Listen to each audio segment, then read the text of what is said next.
Recording on कर लिया जाए। यस।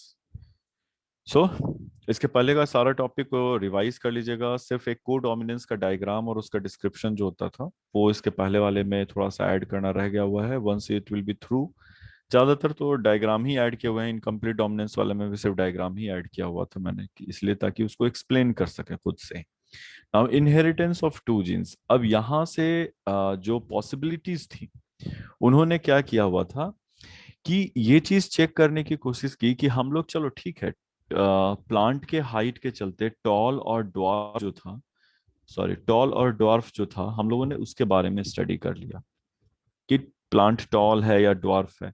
दूसरा है कि फ्लावर का कलर रेड या पर्पल या वाइट, नॉट रेड और वाइट, पर्पल और वाइट पे भी हम लोगों ने कंपेयर कर लिया। अब हम लोगों को ये चीज देखना था कि क्या हम दो, ठीक है टॉल डोमिनेंट है ड्वार्फ के ऊपर में, पर्पल डोमिनेंट है वाइट के ऊपर में, कि क्या हम इन दोनों कैरेक्टर को साथ में लेकर के और तब क्रॉस करते हैं तो किसी एक जीन का किसी दूसरे जीन पे असर पड़ता है या नहीं पड़ता है।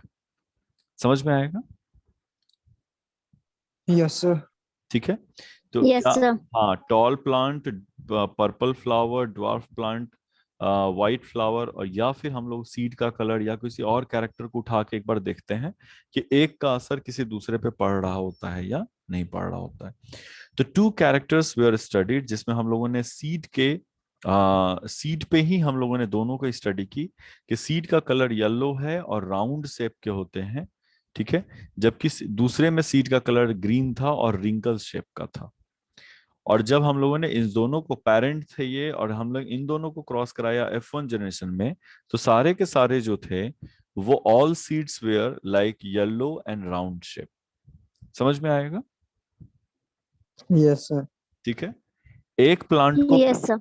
हाँ एक प्लांट को पिक किया जो येलो कलर का सीड बनाता था राउंड शेप का, दूसरे को पिक किया जो ग्रीन कलर का था लेकिन रिंकल शेप का था। अब आप इन दोनों को क्रॉस कराते हैं तो F1 जनरेशन में येलो और राउंड कलर का शीट मिल रहा था F1 जनरेशन में। यहाँ पे एक बुक का एक लाइन को मैंने यहाँ पे पेस्ट किया है। Here you can tell which of the character in the pairs yellow और green colour and round and wrinkle shape are dominant. क्या इसको देख करके बता सकते हो कि ग्रीन डोमिनेंट है या येलो डोमिनेंट है, ग्रीन या येलो डोमिनेंट है, राउंड या रिंकल डोमिनेंट है? दोनों में से कौन डोमिनेंट होगा? येलो और राउंड शेप। यानी कलर वाइज सीट का येलो जो है वो डोमिनेंट है और ये रिसेसिव ट्रेट होंगे। राउंड शेप जो है वो डोमिनेंट है, क्योंकि F1 जनरेशन में जब आपने मोनो हाइब्रिड क्रॉस किया हुआ था तो F1 जनरेशन में जो भी कैरेक्टर निकल करके सामने आया था वो था आपके पेरेंट जनरेशन का डोमिनेंट ट्रेट। यस और नो? Yes sir. ठीक है। Yes sir. तो F1 जनरेशन में चूंकि आपको येलो और राउंड मिला है तो हम लोग ये मान लेते हैं कि येलो जो है वो ग्रीन के ऊपर डोमिनेंट है, राउंड जो है वो रिंकल के ऊपर डोमिनेंट है। So answer is yellow color was dominant over green and round shape was dominant over wrinkle। और इसका justification भी किया गया था। Recall the case of F1 generation on, जिसमें हम लोग कैपिटल टी स्मॉल टी को क्रॉस किए थे, और F1 जनरेशन में कैपिटल टी स्मॉल टी तो आया था लेकिन चूंकि ये टॉल कैरेक्टर को शो कर रहा था तो हम लोग इस चीज से ही हाइपोथेसाइज किए हुए थे कि tall character is dominant over dwarf character. Yes और नो? Yes sir. ठीक है। Yes sir. तो यहाँ पे भी हम लोग उसी चीज को देखते हैं कि जो टॉल कैरेक्टर था हमारे पास में उसके हिसाब से येलो और राउंड चूंकि F1 जनरेशन में दिख रहा है तो हम लोग ये मान के चलते हैं कि यही आपका डोमिनेंट कैरेक्टर होगा। और इसका जस्टिफिकेशन भी दिया गया हुआ, justification in the sense what, मैं जरा से इसको अप कर लेता हूँ यहाँ से। यस,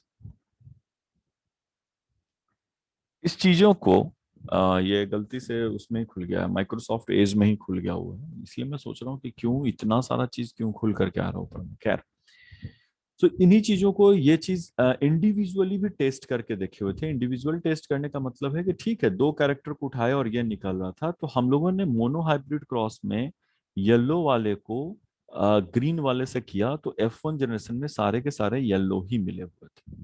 फिर रिंकल वाले को राउंड वाले से किया तो सारे के सारे राउंड ही मिले थे फर्स्ट राउंड में। तो इसलिए ये चीज क्रॉस चेक भी हो गया कि येलो कलर का सीड का कलर और राउंड कलर का जो था वो मोनो हाइब्रिड क्रॉस में भी दिख रहे थे, और डाई हाइब्रिड क्रॉस में भी येलो और राउंड ही दिख रहा होता है. So at as each test were performed in a monohybrid test as well. तो ये हम लोगों ने दो कैरेक्टर को उठा के एक साथ स्टडी किया. यही सारा टेस्ट मोनोहाइब्रिड क्रॉस में भी करा के देखा गया था. तो वहां पे भी येलो ही आ रहा था और राउंड ही आ रहा था डोमिनेंट कैरेक्टर के तौर पे. यस और नो? Yes, sir. ठीक है. तो Yes, चलो sir. अब हम लोग एक काम करते हैं कि येलो कलर के लिए वाई लिखते हैं डोमिनेंट कैरेक्टर के लिए, और ग्रीन के लिए स्मॉल वाई लिख देते हैं जिसको रेसेसिव ट्रेट दिखाते हैं. राउंड के लिए कैपिटल आर लिख लेते हैं डोमिनेंट के लिए, और रिंकल के लिए स्मॉल आर लिख लेते हैं रेसेसिव के लिए. हालांकि इसके पहले भी मैंने एक नियम बताया था जिसमें रेसेसिव कैरेक्टर को उठा करके, जैसे ग्रीन रेसेसिव कैरेक्टर है तो डोमिनेंट को ग्रीन और स्मॉल को स्मॉल जी से, यानी रेसेसिव को स्मॉल जी से दिखाएंगे. लेकिन चलो एक एक एनोटेशन की बात है कि आप क्या उसको असाइन करना चाह रहे हैं, कोई भी नोटेशन वो हम लोग उस पर डिपेंड करता है. इसलिए इसको इतना माइंड नहीं करेंगे कि सर उस नियम में क्या दिया हुआ था और यहाँ पे आप क्या लिख रहे हैं. तो हम लोगों ने येलो फ्लावर डोमिनेंट है तो कैपिटल वाई, और ग्रीन फ्लावर रेसेसिव है तो हम लोग उसको स्मॉल वाई लिखते हैं. कोई दिक्कत नहीं है. No, No, sir. sir. ठीक है. राउंड जो है डोमिनेंट है इसलिए उसको आर लिखते हैं, और रिंकल है रेसेसिव इसलिए उसको स्मॉल आर लिखते हैं. मेरे ख्याल से इसमें भी कहीं कोई दिक्कत नहीं होने जा रही है. नाउ जरा सा मैं इसको फिर से नीचे कर लेता हूँ. आ जाइए यहाँ. Now now we have to study कि आखिर एक एक राउंड करके हम लोग देखते हैं कि F1 जनरेशन में क्या हुआ था और फिर इसके बाद में इंडिपेंडेंट असॉर्टमेंट में कैसे काम कर रहे होते. ये जो डायग्राम है ये एनसीईआरटी से लिया हुआ है. ठीक है. rather than looking for a diagram or drawing it, I found it like ये बहुत अच्छे तरीके से इसमें डिफाइन किया हुआ है या दिखाया हुआ है, इसलिए यही ठीक रहेगा. सो पी जनरेशन जो है पेरेंटल जनरेशन में दिखाते हैं कि राउंड और येलो ये ट्रू ब्रीड टाइप होंगे. यस और नो? Yes, sir. ठीक Yes, है. sir. रिंकल और ग्रीन को हम लोग स्मॉल आर और स्मॉल वाई से दिखाते हैं. दोनों गैमिट्स जो हैं, दोनों एलील्स जो हैं, जो आपके कैरेक्टर के लिए हैं, वो आपके पेयर में अवेलेबल होंगे. इंडिविजुअल में जब गैमिट बनेगा तो इसमें से एक कैरेक्टर का एलील और इसमें से एक कैरेक्टर का एलील गैमिट में ट्रांसफर होंगे. कहीं कोई दिक्कत नहीं है. No, sir. No, ठीक है. sir. The same thing will happen with the small r and small y as well. When a new generation, F1 generation, has been synthesized by the fusion of these two gametes, the things will be like capital R and a small r. हम लोग दोनों जो allele जो same character के लिए उसको साथ में लिखते हैं, फिर capital Y and small Y. और फिजिकली ये हो गया आपका जीनोटाइप. ठीक है. और फिजिकली जो है वो देखने में राउंड और येलो दिख रहे थे.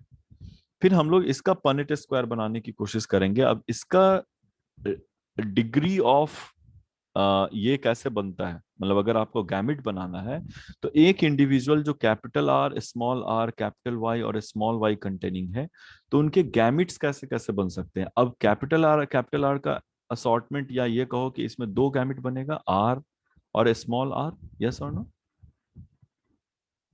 Yes, sir. ठीक है. ये भी आपके दो बनेंगे, capital Y and small Y, ये भी दो बनेंगे. Yes, sir. Yes, sir. ठीक है. जब इसमें सेल्फिंग कराई गई, इस सीड में सेल्फिंग कराई गई, तो आपको एक वेराइटी ऑफ हम लोगों को कॉम्बिनेशंस मिला था, जिसमें आपको जितने भी ऑफ स्प्रिंग मिले हैं वो सारे के सारे कॉम्बिनेशन ऑफ कैरेक्टर्स के साथ में अवेलेबल थे. इसका मतलब है कि कैपिटल आर और कैपिटल वाई, एक गैमिट आपका बना होगा कैपिटल आर कैपिटल वाई, एक बना होगा कैपिटल आर स्मॉल वाई, फिर एक बना होगा स्मॉल आर कैपिटल वाई, फिर एक बना होगा स्मॉल आर स्मॉल वाई. ठीक है. यहाँ पे आप देख सकते हैं capital R capital Y small R capital Y. ठीक है. Capital R small R small Y, ये पूरे के पूरे फीमेल गैमिट बने होंगे, और सेम ही मेल गैमिट भी बने होंगे. यस और नो? Yes, sir. ठीक है. Yes, sir. जब आप इसके पनेट स्क्वायर को ड्रॉ कर रहे हैं तब आपको जाकर के पता चलता है कि there are different, so many different combination. कितने हैं? इसके पहले वाले जो पनेट स्क्वायर थे उसमें अप्रोक्सीमेटली 4 थे, जिसमें 3:1 या 1:2:1 दिया गया हुआ था। लेकिन यहाँ पे देखिएगा कि 4 इधर है और 4 इधर, तो टोटल 16 बनते हैं। And there are different combination and you can see that कि ये राउंड और येलो होंगे, ये भी राउंड एंड येलो होंगे, ये भी राउंड एंड येलो होंगे, ये भी round and yellow, capital R. जिसमें भी कैपिटल और कैपिटल वाई एक बार भी अवेलेबल है वो सभी के सभी राउंड एंड येलो है। तब जब इसके पूरे स्टडी को देखा गया तो टोटल 16 में से 9 जो थे वो राउंड एंड येलो निकले थे, 3 जो थे वो राउंड तो थे लेकिन रेसेसिव कैरेक्टर ग्रीन कंटेनिंग थे, 3 जो थे वो रेसेसिव कैरेक्टर रिंकल्ड सीड्स थे और येलो कलर के आपके कलर था उसका। जबकि एक ऐसा मिला था जो ऑल रेसेसिव कैरेक्टर जैसे रिंकल्ड और ग्रीन जो थे वो सारे के सारे रेसेसिव कैरेक्टर में आपको मिले थे। इसके पहले जब आप मोनो हाइब्रिड क्रॉस किए थे तो 3:1 का रेशियो मिला था। यहाँ आपको मिलता है 9:3:3:1। ये याद रहेगा? Yes, sir. Yes, sir. ठीक है। थोड़ा सा इसको प्रैक्टिस करना पड़ेगा मैथमेटिकली, चूंकि ये प्रोबेबिलिटी पे है तो इसको थोड़ा सा प्रैक्टिस करना पड़ेगा। और हम सजेस्ट भी करेंगे कि apart from all discussions in the class that is happening, इसके अलावा भी पनेट स्क्वायर बनाने का प्रैक्टिस करना, कि कहीं ना कहीं इससे मतलब एग्जाम में आता है तो इसमें टाइम वेस्ट नहीं होना चाहिए और सही सही बनना भी चाहिए। अब यहाँ का इसका एक्सप्लेनेशन आ गया कि जब आप दो कैरेक्टर को उठा रहे होते हो तो एक्चुअली में होता क्या है। तो law of independent assortment, law of independent assortment कहने का क्या मतलब है कि हम दो कैरेक्टर को जब उठा रहे हैं, चाहे वो सीड का कलर हो, ठीक है, चाहे वो सीड का शेप हो, ये किसी भी तरीके से इनके जो गैमिट्स और उसके जो एलील्स होंगे वो एक दूसरे को कंट्रोल करने का काम नहीं करते हैं, कंट्रोल करने का काम नहीं करते। इसका मतलब है कि हम लोगों को सिर्फ और सिर्फ येलो और राउंड शेप का सीड मिला होता और ग्रीन एंड रिंकल शेप का सीड मिला हुआ होता तो हम लोग ये मान लेते थे कि हाँ भाई किसी भी हाल में ये असॉर्टमेंट है और ये जीन जो है यानी राउंड शेप का जीन जो है वो येलो कलर वाले जीन के साथ जुड़ा हुआ है, आप इसको सेपरेट नहीं कर सकते। यस और नो? Yes, sir. ठीक है। लेकिन इंडिपेंडेंट असॉर्टमेंट ये कहता है कि क्रोमोसोम में इनका लोकेशन ऐसी जगह पे है कि जब आप क्रॉसिंग ओवर कर रहे थे, चूंकि चूंकि मेंडल साहब के समय में क्रॉसिंग ओवर का कोई कॉम्बिनेशन या उसका कोई कॉन्सेप्ट नहीं दिया गया हुआ था, इसलिए वो इस चीज को एक्सप्लेन नहीं कर पाए। लेकिन आज हम इस चीज को समझ सकते हैं कि गैमिट फॉर्मेशन के समय में मियोसिस जब हो रहा होता है तो उसके प्रोफेज 1 में था leptotene, zygotene, pachytene, diplotene, diakinesis. और आपको याद होगा कि हम क्रोमोसोम के स्ट्रक्चर के साथ में आपको बताए थे कि किस तरीके से क्रॉसिंग ओवर हो रहा था। यस और no? Yes, Yes, sir. sir. ठीक है। तो लिप्टोटीन जाइगोटीन वाले कंडीशन में मियोसिस में वो क्रॉसिंग ओवर होते हैं जिसके पास में आपके पास डिफरेंट सेट ऑफ गैमिट्स जो था वो आपके अवेलेबल थे। तो लॉ ऑफ इंडिपेंडेंट असॉर्टमेंट में ये बताया कि जो फिनोटाइप हम लोगों को दिखा था जो इसमें वो 9:3:3:1 में दिखे थे, जिसमें round yellow, wrinkle yellow, round and green, wrinkle and green, ये तरह के 4 कॉम्बिनेशंस आपके पास मिले हुए थे। तो उसका एक्सप्लेनेशन दिया कि the ratio of 9:3:3:1 can be derived as a combination of series of 3 yellow and 1 green, 3 round and 1 wrinkle. एक सीरीज है, मैथमेटिकल डेरिवेशंस यहाँ पे आ जाता है। हम फिर कभी किसी क्लास में आपको ये बताएंगे कि किस तरीके से किसी रेशियो को आप सीरीज में तोड़ते हैं। एक सेकंड बच्चे, जरा सा लाइन पे रहिएगा।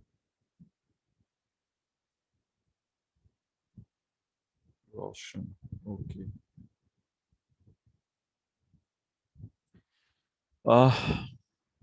किस तरीके से किसी भी रेशियो को, इस रेशियो को सीरीज में तोड़ने में क्या आपका डिराइव होगा वो हम आपको मैथमेटिक्स में एक क्लास में आपको मैथमेटिकली आपको बता देंगे अगर जरूरत पड़ेगी तो अगर आप 9:3:3:1 रेशियो को देखते हैं तो दो कैरेक्टर को, येलो और ग्रीन, राउंड एंड रिंकल को 3:1 एंड 3:1 के रेशियो में आप इसको सीरीज में, नॉट रेशियो, इस रेशियो को सीरीज में आप ब्रेक कर सकते हैं. So this derivation can be written as follows: 3 round, 1 wrinkle multiplied by 3 yellow and 1 green. और ये आपको देता है इस मल्टीप्लिकेशन में 9 round yellow, 3 wrinkle yellow, 3 round green and 1 wrinkle green. हम लोग 10th के पहले हम लोग ये देखे हैं क्या, रेशियोज पढ़े हैं क्या मैथमेटिक्स में? Yes, sir. ठीक है, Yes, sir. उसी का एक्सटेंशन यहाँ पे दिया हुआ है कि आखिर उसको सीरीज में कैसे तोड़ा जाता है. इसके पहले भी हम बाइनोमियल थ्योरम था, a square 2ab, a square plus 2ab plus b square था, जिसमें आपको हाफ टी जो गैमिट का फॉर्मेशन था इसका वैल्यू डाल के बताए हुए थे. तो दिस इज वन वेरी, मतलब बहुत अच्छा एक एक्सप्लेनेशन यहाँ पे दिया हुआ है, जिसको आप फिलहाल के लिए सिर्फ समझ जाइए. मैथमेटिक्स वाले में हम आपको बता देंगे कि किस तरह से इसको डिराइव किया गया होता है. Now many of the students are not comfortable with mathematics, इसलिए कई बार हम लोग मेंडल के इस चीज को स्किप करके निकल जाते हैं.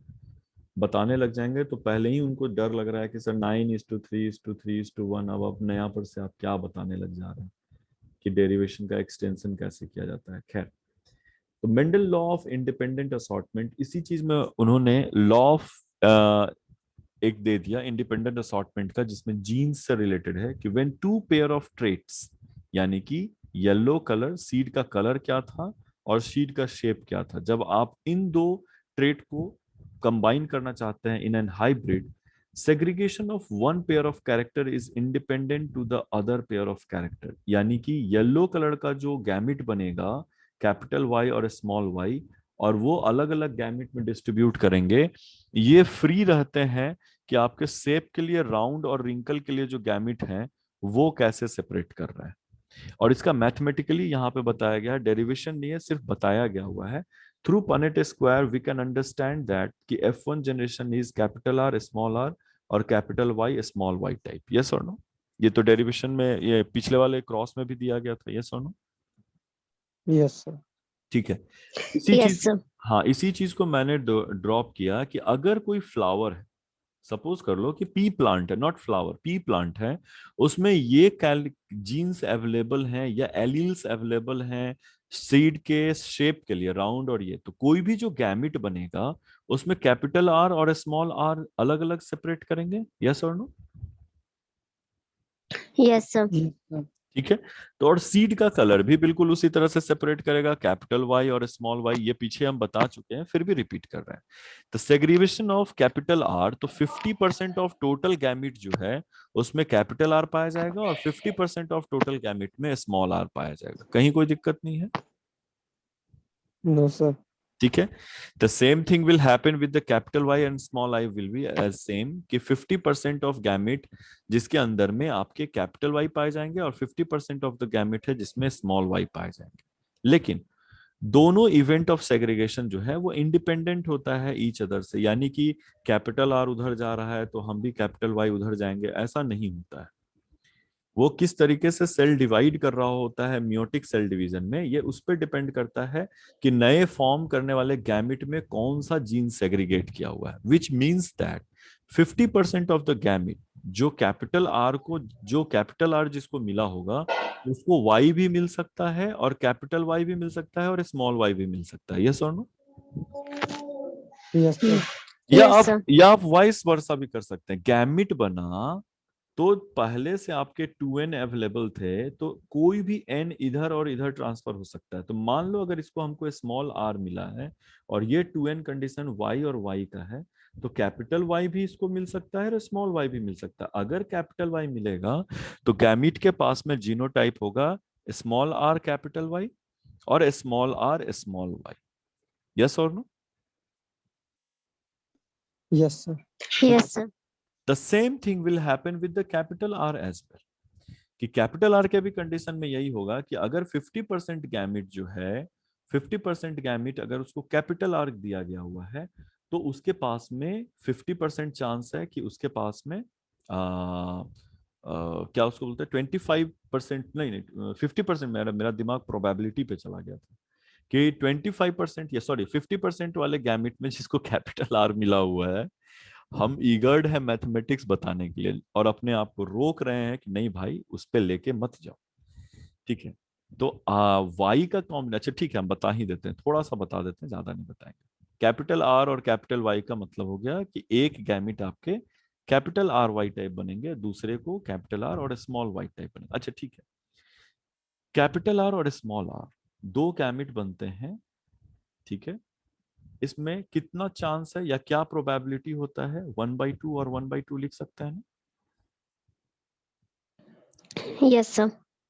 यस, ठीक उसी तरह से कैपिटल वाई और स्मॉल वाई में भी इसकी प्रोबेबिलिटी कैपिटल वाई और स्मॉल वाई बनने की, गैमिट में कैपिटल वाई और स्मॉल वाई जाने का 1/2 और 1/2 होता है। जब आप किसी भी दो गैमिट के कॉम्बिनेशन को तैयार करते हैं, कैपिटल और वाई और कैपिटल वाई का, तो इसकी प्रोबेबिलिटी को मल्टीप्लाई कर दिया जाता है। प्रोबेबिलिटी भी दो तरह के होते हैं, एडिटिव और मल्टीप्लिकेटिव। चूंकि हम मैथमेटिक्स में नहीं जाना चाह रहे हैं कि कब एडिटिव होता है कब मल्टीप्लिकेटिव, तो आप एक काम कीजिए कि ये दोनों इंडिपेंडेंट हैं, तो आप इसको मल्टीप्लिकेटिव कर दीजिए। तो 1/4 गैमिट जो होता है वो कैपिटल आर कैपिटल वाई बनाएगा। ठीक वही चीज सारे पे लागू होगा, यस और नो? Yes, sir. ठीक है, Yes, sir. पता नहीं हम ज्यादा पढ़ा दिए या कम पढ़ाए, मेरे को मालूम नहीं, अब समझ में आएगा। Yes, sir. ठीक है, Yes, sir. तो हर गैमिट की फ्रीक्वेंसी 25% होती है बनने की, और जब आप पनेट स्क्वायर बनाते हैं, इसीलिए आपको चार ड्रॉ करना पड़ता है 25% प्रोबेबिलिटी के साथ में। यानी इधर 25%, इधर 25%, इसका मतलब है टोटल 25 मल्टीप्लाइड बाई 4, यह आपके 100% गैमिट को दिखाता है।